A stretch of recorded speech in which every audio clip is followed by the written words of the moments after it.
आपने देखा होगा कि कुछ ऐसी खांसी होती है जो कि काफी समय से चली आ रही है। पेशेंट बार बार खांसी से परेशान होता है और ठीक नहीं हो पाती है। उसका कारण क्या है?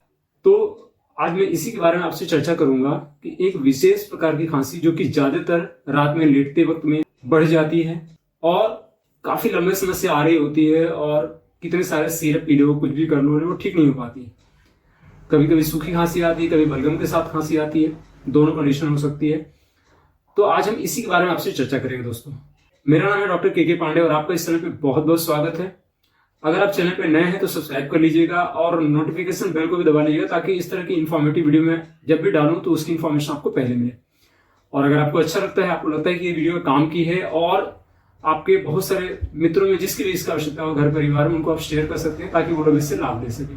आइए चलते हैं टॉपिक की तरफ। हम बात कर रहे थे खांसी के बारे में दोस्तों। खांसी और एक विशेष कारण से कि जब भी यूला एलोंगेटेड हो जाए, जब यूला बढ़ जाए, वैसी कंडीशन में अगर खांसी हो तो आप देखेंगे कि अगर इस तरह की खांसी होती है तो वो काफी लंबे समय तक बनी रहती है। आप बहुत प्रयास करते हैं कि इसको ठीक करने के लिए, लेकिन वो ठीक नहीं होती। क्यों? क्योंकि बीच में, जिसको गलघंटी बोलते हैं या हम मेडिकल की भाषा में इसको यूला बोलते हैं या घाटी बोलते हैं, जो बीच में लटका हुआ होता है, कभी कभी इसको गांव की भाषा में कौवा भी कहते हैं। तो अलग अलग जगह पे अलग अलग इसका नाम है। मैं बात करूंगा उसको यूला के नाम से। तो यूला जो इलोंगेटेड हो जाता है, लटक जाता है, वैसी कंडीशन की वजह से जो खांसी होती है वो ज्यादातर आप देखेंगे सूखी खांसी होती है, उसमें बलगम नहीं आता है। लेकिन पेशेंट जब भी लेटता है, बिस्तर पे जैसे ही लेटता है वैसी खांसी आनी शुरू हो जाती है। कुछ बोलता है तो खांसी आनी शुरू हो जाती है कभी कभी। इसका कारण क्या है और कैसे इसको ठीक करेंगे, नेचुरली कैसे ठीक करेंगे, वो भी मैं आपसे शेयर करूंगा। तो बहुत ही बेहतरीन वीडियो होने वाली है, बहुत इंफॉर्मेटिव वीडियो होने वाली है, इसको अंत तक जरूर देखिएगा। तो पहले मैं कारण की बात करता हूं कि ऐसा क्यों होता है। इसका जो सबसे बड़ा कारण है वो ये होता है कि अगर किसी भी वजह से गले में इन्फेक्शन हो जाए, ठीक है। अब गले में इन्फेक्शन कैसे हो सकता है? जैसे आपने ठंडा पानी पी लिया, ठीक है, आपने कोल्ड ड्रिंक पी लिया, आपने कोई भी खट्टी चीज है, मार्केट में बहुत तरह की चीजें आती हैं, है ना, जैसे आपने सपोज दही बड़े खा लिया आपने, या कोई ऐसी चीज खा ली जिसमें कि इन्फेक्शन पहले से ही रहा हो, तो वो चीजें क्या करती हैं कि आपके या तो टॉन्सिल में, जो कि दोनों तरफ यहाँ पे होता है टॉन्सिल, अंदर साइड में, या तो टॉन्सिल को अफेक्ट करता है या फिर आपका यूला को अफेक्ट करता है। तो वैसी कंडीशन में क्या होता है कि उसके अंदर इन्फेक्शन हो जाता है और धीरे धीरे वो सूज जाता है। अब यूला नॉर्मली क्या होता है कि वो ऊपर के साइड में हल्का सा, जरा सा इतना लटका रहता है, लेकिन जब उसके अंदर में इन्फेक्शन हो जाता है तो क्या होता है, उसके अंदर में सीरस फ्लूइड इकट्ठा हो जाता है और वो धीरे धीरे करके नीचे की तरफ आना शुरू हो जाता है। कभी कभी ये पत्ता नीचे की तरफ आता है, कभी कभी ये चौड़ा, मतलब फूला हुआ आता है। तो पतले की कौन सी मेडिसिन होगी और अगर चौड़ी है तो उसकी कौन सी मेडिसिन होगी, कुछ और सिम्टम के साथ मैं आपको बताऊंगा, ठीक है। आगे देखिएगा।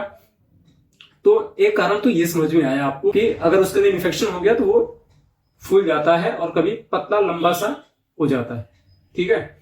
तो ये तो हो गया इसका कारण, ठीक है। कहीं से इन्फेक्शन हो गया ठंडी चीज से या किसी और चीज से, तो ये इसका कारण हो गया। अब मैं बात करता हूं कि इसको हम नेचुरली कैसे ठीक कर सकते हैं। फिर हम बात करेंगे होम्योपैथिक कौन कौन सी बेहतरीन मेडिसिन और क्या क्या सिम्टम मिलेगा जिसके आधार पर उसको हम देंगे, वो भी हम आगे आपसे बात करेंगे। तो पहले तो हम नेचुरल की बात करते हैं कि अगर नेचुरली उसको ठीक करना हो, जैसे चूंकि मैं गांव से बिलोंग करता हूं, तो गांव में जब मैं छोटा था तो वहां पे एक भाभी थी मेरी, तो वो क्या करती थी कि जब भी हम लोग अगर होता था या घाटी बढ़ जाती थी तो वो कभी कभी राख जो होती है, राख, चूंकि राख के अंदर में क्या होता है कि जब वो जल जाती है तो उसके अंदर कोई भी इन्फेक्शन नहीं रहता, ठीक है। तो जो ताजी राख हो और गर्म न हो, थोड़ा नॉर्मल हो जाए, तो उसको ले करके और अंदर लगा देती थी उसके ऊपर में। तो जो क्या होता है कि जब राख उसके ऊपर लग जाती है और लगा करके थोड़ा सा ऊपर को प्रेस कर देती थी, तो जब ऊपर को प्रेस करने से उससे क्या होता है, राख के अंदर में कोई भी बैक्टीरिया, वायरस कुछ नहीं होता, बिल्कुल शुद्ध होता है। अगर प्योर है तो, ताजा है तो, ठीक है। तो उसके अंदर में क्या होता है कि जब वो राख ले करके और राख को जब वहां पे करते हैं तो क्या होता है कि राख के अंदर की कैपेसिटी वो होती है कि इन्फेक्शन उसके अंदर नहीं होता, तो सारा जो फ्लूइड होता है उसके अंदर क्या हो जाता है, सोख लेता है। जब फ्लूइड सोख लेगा तो उसका साइज क्या होगा, छोटा हो जाएगा, और छोटा होने की वजह से धीरे धीरे करके वो ठीक हो जाता है। तो एक तो ये तरीका। दूसरा होता है कि आपने उसको कोई गमछा ले लीजिए पतला और उसके अंदर एक गांठ बांध दिया और गांठ को यहाँ पे लगा करके ऊपर को खींचना होता है। उसका एक प्रोसेस होता है, हर कोई इसको ना करे, इसको जो लोग जानकार है वही करें तो बेटर रहेगा। तो एक ये भी प्रोसेस आपको बता रहा हूं। तो एक ये तरीका होता है जिसे ऊपर खींचने पे क्या होता है कि वो ऊपर प्रेशर पड़ता है और जो यूला लटका हुआ होता है उसके ऊपर दबाव पड़ता है और वो जो उसका जो साइज है वो क्या होता है कि उस दबाव के कारण उसका जो फ्लूइड होता है वो धीरे धीरे बाहर निकल जाता है और वो साइज छोटा होकर के धीरे धीरे करके ठीक हो जाता है। ऐसा कुछ बार करना पड़ता है। तो एक तरीका ये हो गया। जो तीसरा तरीका होता है वो होता है कि ऐसे पेशेंट को जिनको खांसी आ रही हो और यूला बढ़ा हुआ हो, उनको आप सूखी रोटी दे दीजिए, मतलब प्लेन केवल रोटी। रात में सोने से पहले उसको अच्छे से चबा चबा करके वो खा जाए और उसके बाद कुछ ना पानी पिए ना कुछ पिए, बस सो जाए। अब इसमें होता क्या है कि जब आप सूखी रोटी खाते हैं, मतलब प्लेन रोटी, सूखी का मतलब प्लेन रोटी, थोड़ा हल्का सा गर्म रहे, आप उसको जब चबा चबा के खाते हैं उसके अंदर कुछ नहीं मिला होता है, तो क्या होता है कि जब वो गले के पास में पहुंचता है तो उसके अंदर से जो फ्लूइड भरा हुआ होता है वो उससे टच होता है और वो जो उसकी वजह से, चूंकि उसको सूखा मिलता है तो रोटी क्या करती है उसको एब्जॉर्ब कर लेती है, तो वो चीजें उसके अंदर में आ जाती है। उसका जो फ्लूइड है और वो सारा फ्लूइड की वजह से होता है, तो फ्लूइड उसके अंदर आ जाता है और जैसे जैसे उसकी साइज छोटी हो जाती है फ्लूइड निकलने की वजह से, खांसी धीरे धीरे कम हो जाती है और ठीक हो जाता है। तो तीसरा तरीका ये। अब मैं बात करूंगा आपसे होम्योपैथिक मेडिसिन के बारे में कि मेडिसिन में कौन कौन सी ऐसी मेडिसिन है जो कि बहुत अच्छा काम करती है। मैंने आपसे दो चीज बताई थी कि एक होता है जिसमें अगर पतला लंबा जैसा हो, तो अगर पतला लंबा है एक होता है, और एक है कि आप मुंह पे फूला हुआ है, वो भी लटका हुआ है लेकिन फूला हुआ है, और एक पतला लंबा है, तो उसकी जो बेस्ट मेडिसिन है वो है रस्टॉक्स। लेकिन आपने ध्यान देना है सिम्टम को और देखना। आपने सिम्टम और कौन सा आपको मिलेगा, खांसी आएगी, खांसी के साथ में आपको जो रस्टॉक्स की जो मेन पेक्यूलियर सिम्टम होता है कि टंग जो होता है आगे की तरफ वो ट्राइंगुलर टिप हो जाता है, मतलब रेडनेस आ जाती है, लालिमा आ जाती है जीभ के आगे पोर्शन पे। ठीक है, तो जीभ के आगे के पोर्शन ट्राइंगुलर टिप हो, मतलब ट्राइंगल जैसा बना हो, या वहां पे लालिमा हो, प्यास बहुत ज्यादा लगे, साथ में पेशेंट को जब चुपचाप पड़ा रहे तो खांसी बढ़ जाए। ठीक है, जैसे पेशेंट लेटा है रात में तो उसकी खांसी बढ़ जाए, तो इस आधार पे, और पानी खूब की प्यास लगती है जैसे कि रस्टॉक्स के अंदर में होता है, बॉडी में पेन भी हो सकता है नहीं भी हो सकता है, तो इस आधार पर आप रस्टॉक्स को चूज करेंगे। दूसरी मेडिसिन है इसकी बहुत अच्छी, वो है कालीकार।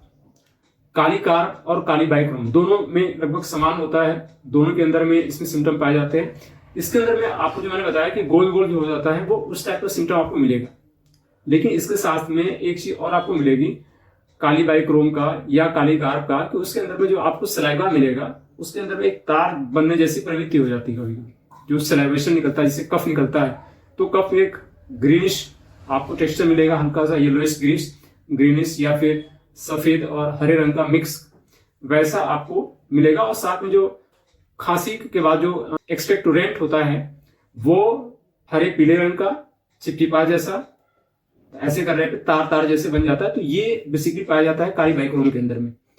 और कालीकार के अंदर में भी हल्का होता है, लेकिन मेन जो होता है वो आपको मिलेगा कालीबाइक्रोम के अंदर में। कालीकार के अंदर में आपको पसीना ज्यादा आ सकता है, इसके साथ में वीकनेस और मॉर्निंग आवर्स में खांसी ज्यादा आना, सुबह के समय ज्यादा खांसी आना, ये कालीकार के अंदर में। साथ में उसको वीकनेस, सांस फूलने की समस्या हो सकती है, मे भी उसके साथ में चेस्ट में चुभन जैसा दर्द हो सकता है, गले में चुभन जैसा दर्द हो सकता है, ये कालीकार के अंदर में आपको मिल सकता है। कालीबाइक्रोम में भी चुभन जैसा दर्द मिल सकता है गले के अंदर में। ये कुछ एक सिम्टम्स हैं जिसके आधार पर आपने दवाओं को चूज करना है। अगली दवा है इसकी बहुत अच्छी, वो है बेरेटाकार। बेरेटाकार के अंदर में भी आप देखेंगे कि गले में यूला बढ़ जाता है, तो उसका जो सिम्टम पाया जाता है उसके अंदर में मुंह के अंदर से सलाइवेशन आना, सलाइवा का होना, सोते सोते में कभी कभी साइड से सलाइवा का निकल जाना, खांसी के दौरान में सूखी खांसी आना, कभी कभी बलगम भी आ सकता है, और लेटते वक्त में खांसी का बढ़ जाना। तो ये सारे सिम्टम मिलने पे आप बेरेटाकार का इस्तेमाल कर सकते हैं। 30 या 200 पोटेंसी में सबकी 30 या 200 पोटेंसी का आप यूज करेंगे तो सबसे आराम आपको मिल जाएगा। तो दोस्तों ये कुछ एक बेस्ट मेडिसिन है, इसके अलावा भी बहुत सारी मेडिसिन है। ठीक है, तो सिम्टोमेटिक जिसके सिम्टम्स मिल रहे हैं उस सिम्टम के आधार पर आपने दवाओं को चूज करना है। तो ये एक छोटी सी जानकारी रही, मुझे लग रहा है कि इससे फायदा आपको जरूर होगा। ठीक है, अगर ये आपको जानकारी अच्छी लगी हो तो इसको आप कमेंट करके जरूर बताइएगा कि इसमें क्या अच्छा लगा। अगर आप किसी को इस तरह के सिम्टम्स मिले हैं और उन दवाओं को उसने यूज किया है तो उसके क्या रिस्पॉन्स आए हैं उसके बारे में भी जरूर बताइएगा। फिर मिलता हूं आपसे एक और इन्फॉर्मेटिव वीडियो में, तब तक अपना ख्याल रखिएगा। किस टॉपिक पे आप और वीडियो आगे चाहते हैं उसको भी आप कमेंट करके लिख सकते हैं, ताकि मेरे लिए भी आसान हो जाएगा, मुझे ये जानकारी मिलेगी कि आपका रुझान किस तरफ है। फिर मैं आपसे मिलता हूं एक और इन्फॉर्मेटिव वीडियो में, तब तक अपना ख्याल रखिएगा। जय हिंद, जय भारत दोस्तों।